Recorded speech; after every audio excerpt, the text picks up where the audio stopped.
I'm Roger Corbett. I have been a businessman for over 45 years.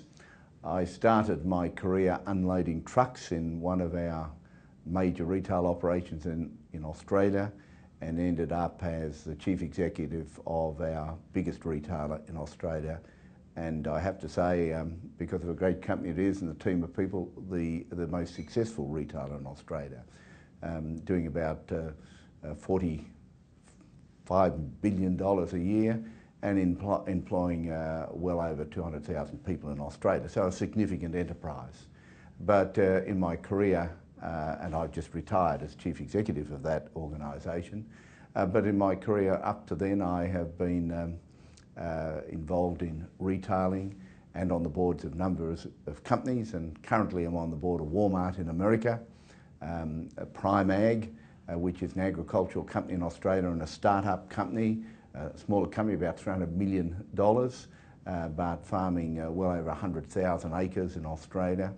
I'm a director of our major newspaper company in Australia, Fairfax Media, which has as its mastheads the Sydney Morning Herald and the Age and the Financial Review, which are three of the major mastheads in Australia. And I'm on the board of the Reserve Bank, apart from being chairman of a major school and on the advisory board for the deans of several of our universities.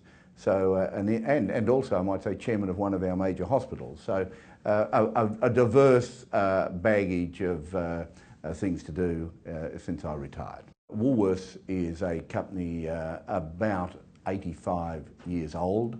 It started in the general merchandising division, what I think the Americans call the dime business, and moved to the food business. When I became chief executive, the share price was $4.30, I think. Today that share price has been as high in recent months as $29, $30, and each dollar of share price is worth $1 billion in value. So in a market of 23 million people here in Australia, that is a very significant movement of the company. Strategy and entrepreneurship was a very effective way of developing that company.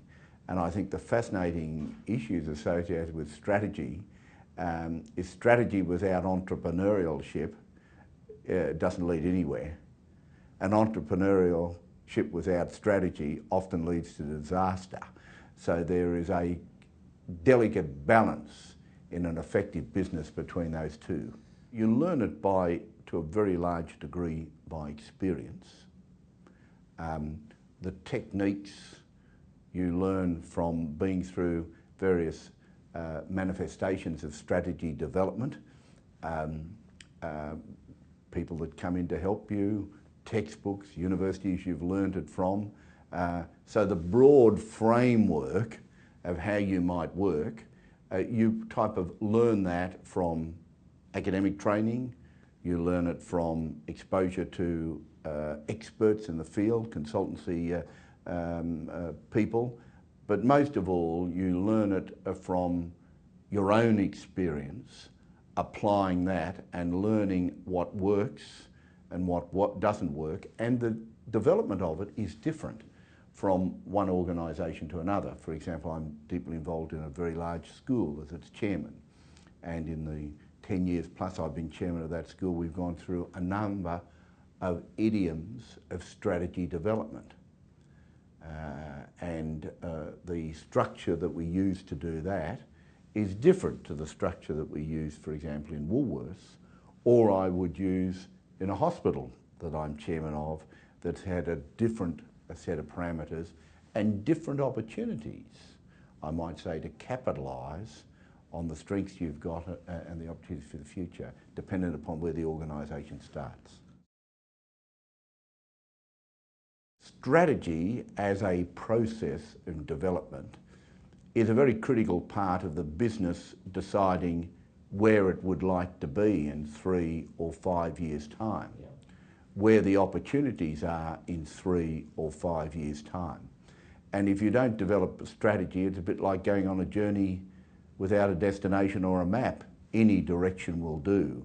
So it's immensely important that process has gone through, and a company evaluates its potential and its assets, and a balance of those assets and potential is immensely important in getting the correct balance of financial balance and risk and so on. But it's also a very important task to bring together the stakeholders in the organisation to one set of vision or direction. And so there are stakeholders as investors, there are stakeholders as directors, and there are stakeholders as management, but there's also stakeholders of the people that work in that business.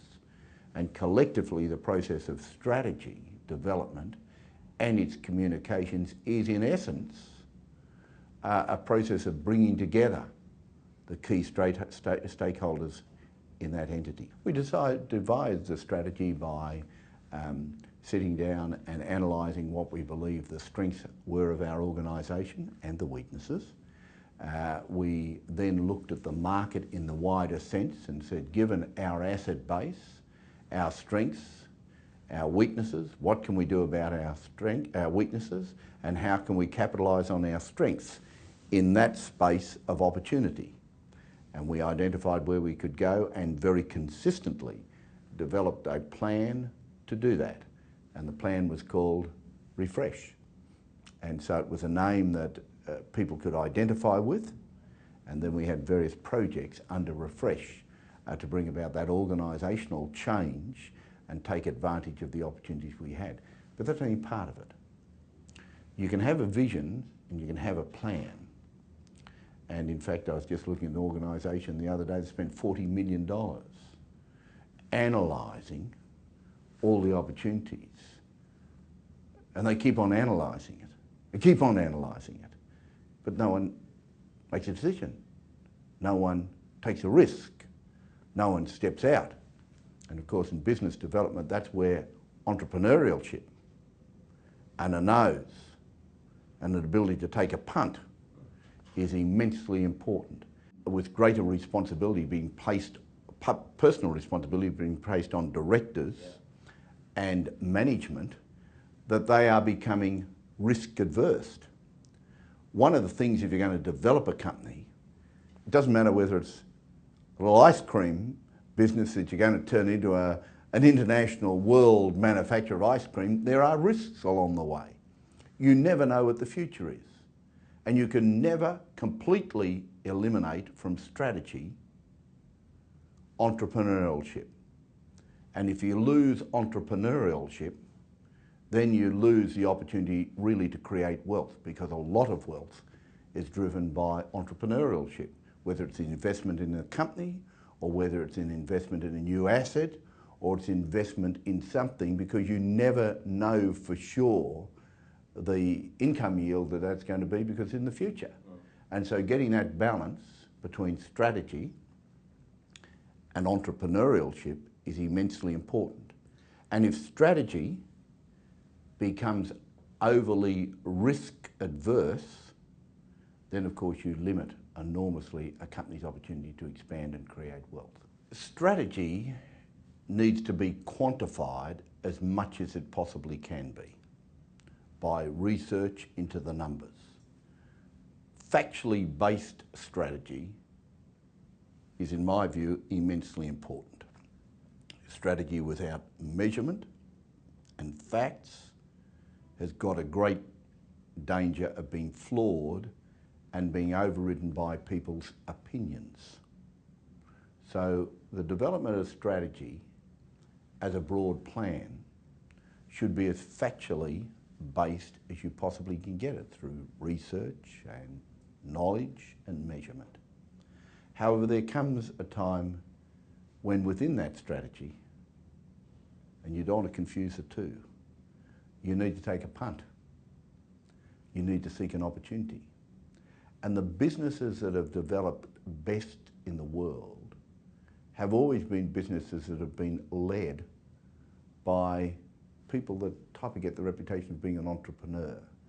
And in that entrepreneurship, it's a knowledge of the strategy, but it's also an awareness of the opportunities. And those opportunities don't always sit exactly in the strategy, and it's a judgment of that that is enormously important. And I might say a bit of good old nose that can type of sniff it out and feel it. So seeking an opportunity and knowing it, and if I could put it in the Australian colloquialism, taking a punt, is also a very important variant. If you don't do that, most companies become impotent. They spend all their time type of doing strategy that never actually produces any goods. Well, I would say the top strategy is really top management team and the board. And so the interrelationship between the top management and the board is immensely important in this process. And if anything goes wrong, it's a lack of balance in those two groups of people working together. So the chairman and the chief executive of a company, I never think should be the one person, by the way. And one of the reasons, there's many reasons why they shouldn't, but one of the reasons is in this process. The chief executive leads the management team. The chairman leads the board. And they are a different group of people. The chairman leads the company, and therefore the integration of the management team and the board. And the balance between those two is immensely important. That balance must be given by the chairman. If he's also the chief executive, he can never play that role. So he says, well, there's some things that are management's prerogative, and there are some things that are a board prerogative. For example, much of the work and structuring of the strategy should be developed by the management. The board's role is then to question and challenge that. And the board, if it gets too involved in the gut development, is then compromised, and they can't play their role as being a devil's advocate, a challenger. If the management get out of hand, then there's no check. And of course, arrogance can develop.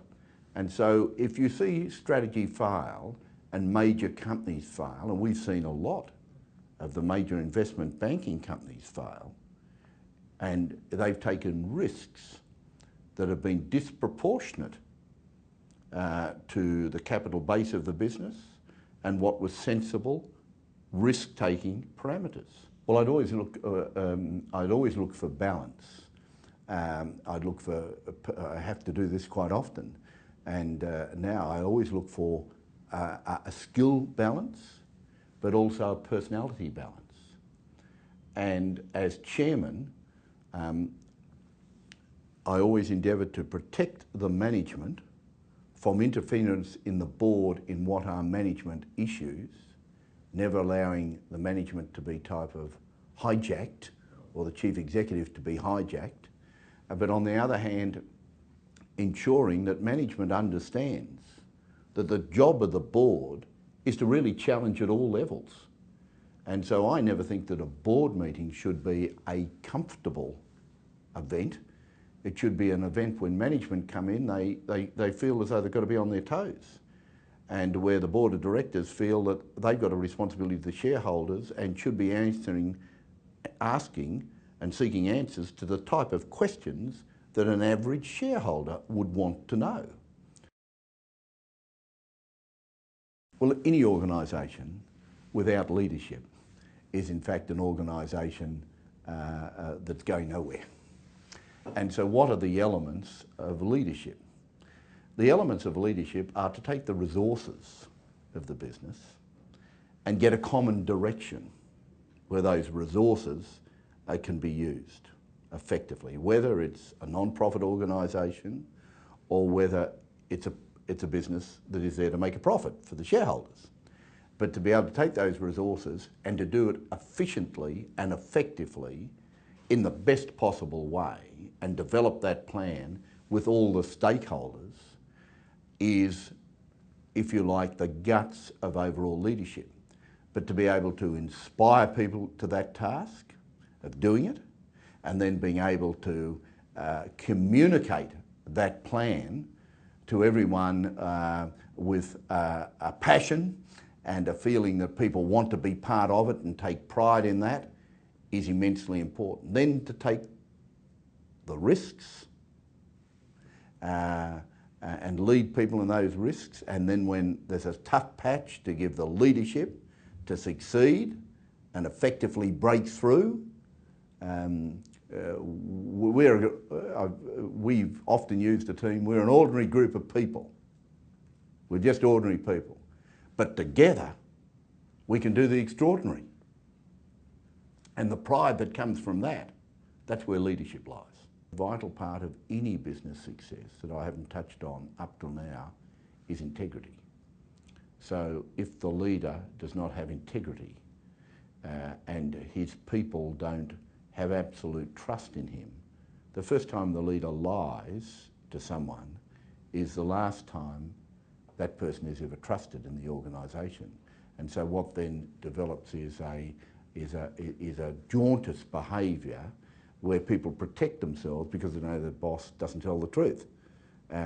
So leadership and judgment and balance across the whole organisation, integrity is a very important part of that, because communicating the strategy, communicating what you've done and getting people's absolute buy-in to that is an immensely important part of getting the type of change process you need that is germane to any strategy, because strategy talks about growth, strategy talks about change, and strategy talks about a better return and a bigger return for the owners of the business.